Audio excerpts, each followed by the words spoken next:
Assalamualaikum warahmatullahi wabarakatuh. Salam sejahtera, Om Swastiastu, Namo Buddhaya. Salam sehat untuk kita semua.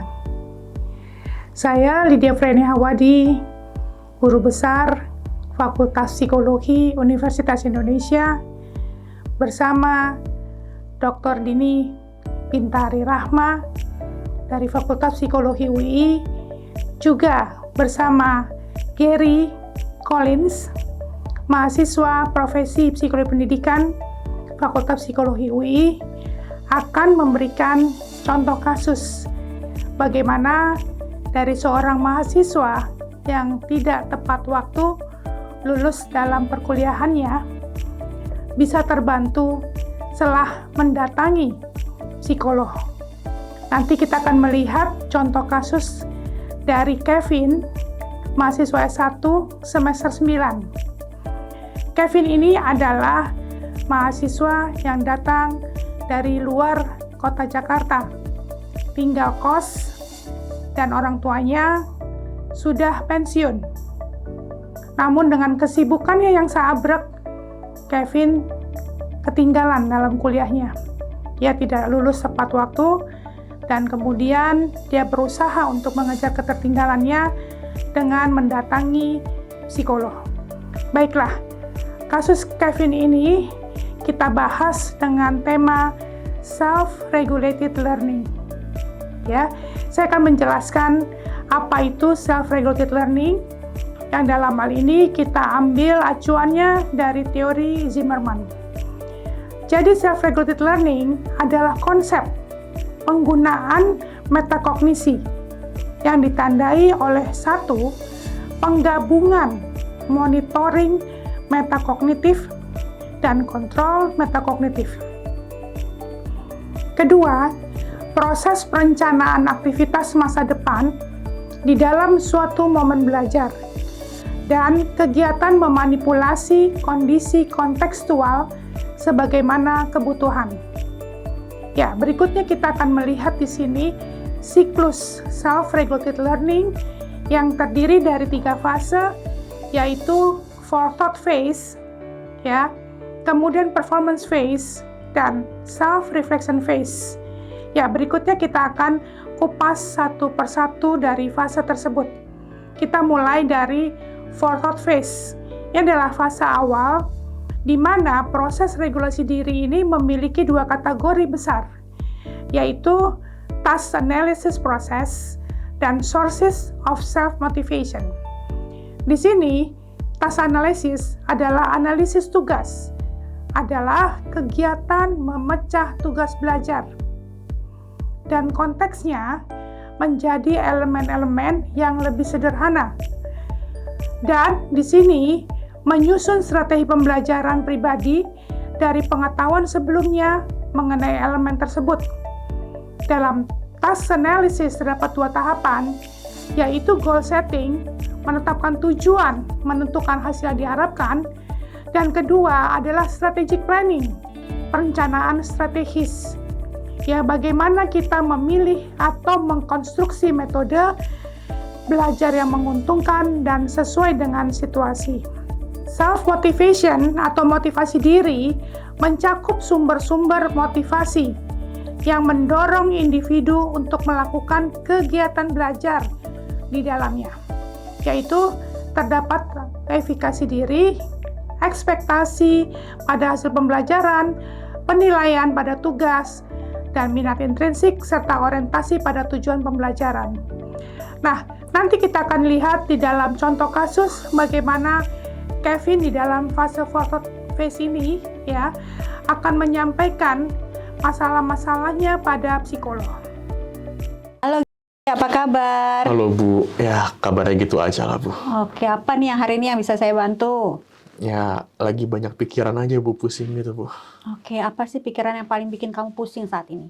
Ya orang tua saya Bu, jadi udah berapa bulan ini gitu mereka kayak tiap hari ke saya nelpon, nanyain kayak kamu gimana skripsi, udah beres atau belum?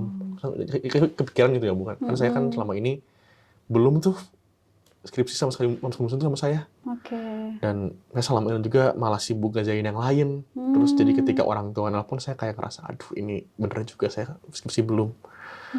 Ya gitulah. Oke, apa perasaan kamu saat itu ditanya?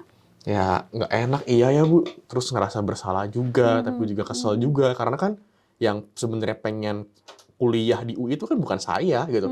Saya kan di sini, saya pengennya buat buka toko gitu. Tapi orang tua maksa saya buat di teknik aja kuliah. Ya, Oke. sebenarnya saya nggak mau. Oke, nah tapi kamu bilang tadi kamu sebenarnya punya waktu tapi kamu sibuk tidak bisa sempat mengerjakan skripsi. Apa sih kesibukan kamu sehari-hari? Ada beberapa sih Bu. Jadi saya tuh lagi sama komunitas cosplay. Oh, oke. Jadi kita, Seru ya? ya seru Bu. Jadi kita kayak nanti acara tahun depan tuh ada Komifura gitu kan. Terus kita nanti di sana bakal kayak pakai kostum cosplay dan bakal bikin tema foto-foto gitu. Nah, saya di sana ngerancang juga tuh, saya ngerancang kostum sama saya juga lagi bikin buat konsep portofolio foto. Nah, terus yang kedua, saya juga lagi itu pertunjukan musik klasik di Depok nanti ada sama kelompok orkestra saya. Jadi saya di sana main biola dan udah lumayan tuh kita bulan-bulan depan bakal pertunjukan. Terus yang terakhir saya juga sekarang lagi bantu-bantu ngelesin anak SMA. Saya lagi bantu ngelesin bahasa Inggris buat anak SMA. Oke, semua kegiatan kamu menarik ya. Kamu juga hobi kamu dan juga bermanfaat buat kamu karena kamu dapat uang ya dari meleskan anak-anak SD ini ya. Nah, tapi kamu merasa dengan kesibukan ini sehari-hari kamu merencanakan nggak apa yang akan kamu lakukan pada hari itu? Ya, planning ya, Bu. Enggak sih. Kalau kayak diingetin ya saya datang gitu kan. Kayak, rapat gitu ya, udah rapat gitu. Atau kayak saya udah janji ke anak buat les hari Senin ya, udah saya Senin ke sana. Oke. Kalau planning sih ya jalanin aja nggak sih, Bu? Kayak hidup-hidup aja gitu lah. Mengalir aja gitu Iya, ya? ngalir aja. Oke, tapi kamu pernah nggak membuat planning ke depan? Apa sih tujuan kamu ke depan? Tujuan ke depan ya? Nggak pernah sih tujuan ke depan. Oke. Nah, ini jadi bikin kamu sibuk, tapi hal yang harus kamu lakukan tidak selesai ya? Ya, Iya lebih nggak? karena saya nggak mau buat ngerjain. Ya, rasanya malasnya gitu ngerjain tesis itu, Bu. Jadi kayak, Oke. istri saya jadi kayak mending ngerjain yang lain. Jadi dibanding skripsi. Oke, mungkin karena itu belum menjadi tujuan kamu. Nah, mungkin nggak kalau kita coba menggunakan SMART goal, membuat tujuan ke depan sehingga sehari-hari kamu akan lebih terarah bagaimana caranya untuk melaksanakan tugas sehari-hari kamu dan juga melakukan hobi-hobi kamu secara bersamaan. Apa tuh Bu SMART goal? Oke, kita akan belajar sedikit ya tentang SMART goal. Ya, SMART goal ini ya adalah singkatan dari SMART. Ya, di SMART goal ini kita harus spesifik ya. Artinya kita harus tahu apa sih tujuan kita. Ya, kemudian measurable. Ya, di mana kita tahu mengukur diri dan mengukur waktu apakah ini mungkin atau tidak untuk dilakukan. Yang berikutnya juga harus attainable. Artinya ini bisa dicapai dengan waktu dan kemampuan yang kita miliki. Dan kemudian juga jangan lupa untuk kita memilih tujuan yang relevan. Artinya tujuannya sesuai dengan tujuan hidup kita yang lebih panjang dan relevan dengan hidup kamu, keluarga kamu, dan lain sebagainya. Terakhir ya, kamu perlu untuk time management atau time bound. Artinya kamu punya batas waktu untuk menyelesaikan apa yang harusnya kamu selesaikan. Nah, kita akan coba satu persatu ya. Oke. Nah, misalnya ya bagaimana kamu punya tujuan yang spesifik. Ya. Nah, tujuan kamu sekarang apa nih yang rasanya ada batasan waktu? Yang lagi ada batas waktu ya. Skripsi sih, orang tua saya udah bilang katanya udah pensiun kan. Dan kalau saya nggak lulus semester sekarang, nggak dibayarin lagi buat kuliah. Oke. Ya, coba kita lebih detail. Jadi kita bikin yang spesifik. Skripsi itu ada bab 1, bab 2, bab 3, bab 4, bab 5, dan ujiannya. Ya nggak? Ya, nah ini coba kita makin spesifikkan tujuan kamu, makin akan terarah kehidupan kamu. Itu spesifik. Yang kedua, ya kita lihat di sini ada measurable. Artinya terukur. Ya, seberapa jauh tujuan kita itu dapat kita ukur ke depan, ya, dan bahwa Anda sudah mencapai itu. Nah, contohnya, saya ikut sidang bulan apa nih? Misalnya, sekarang bulan Januari. Berarti kira-kira kamu harus lulus di bulan Mei atau Juni. Ya, jadi kita harus punya measurable. Kapan itu akan diselesaikan? Dan kemudian juga dari awal ya, bukan cuma tujuan sidang skripsi, tapi proposal skripsinya kapan, dan lain sebagainya. Berikutnya adalah attainable. Ya, attainable ini adalah sesuatu yang bisa kita lakukan. Ya, kira-kira mungkin nggak kita melakukan langkah-langkah ini ke depannya? Ya, apakah tujuan itu dalam kendali saya dan juga apakah saya bisa melakukan itu dalam waktu dengan kemampuan saya. Berikutnya adalah relevan, ya. Apa sih aktivitas Anda yang sesuai dengan goal Anda saat ini?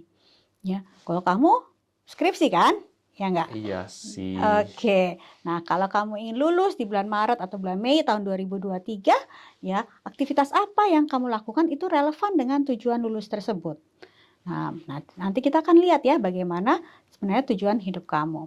Yang terakhir ada time bound, ya. Kapan goal itu akan dicapai? Lulus bulan Mei. Pernah bayangin nggak bagaimana rasanya lulus? Ya. Nah, wisuda ya sama mama, sama papa, sama keluarga di bulan Mei atau Juni. Dan kemudian bisa bekerja nantinya, di mana kamu nanti bisa mendapatkan uang sendiri lebih daripada waktu kamu ngelesin anak-anak. Dan terakhir adalah tahun kapan kita akan kemudian bisa jadi kamu mau kuliah, kapan bekerja dan lain sebagainya. Nah, ini yang kita sebut sebagai SMART goal. Kayaknya ribet ya, Bu. Oke, kamu merasa ribet ya? Kita coba dulu ya minggu depan. Kamu coba tulis di rumah dan nanti kita akan diskusikan lagi. Oke, Bu. Oke, terima kasih Kevin. Terima kasih, Bu.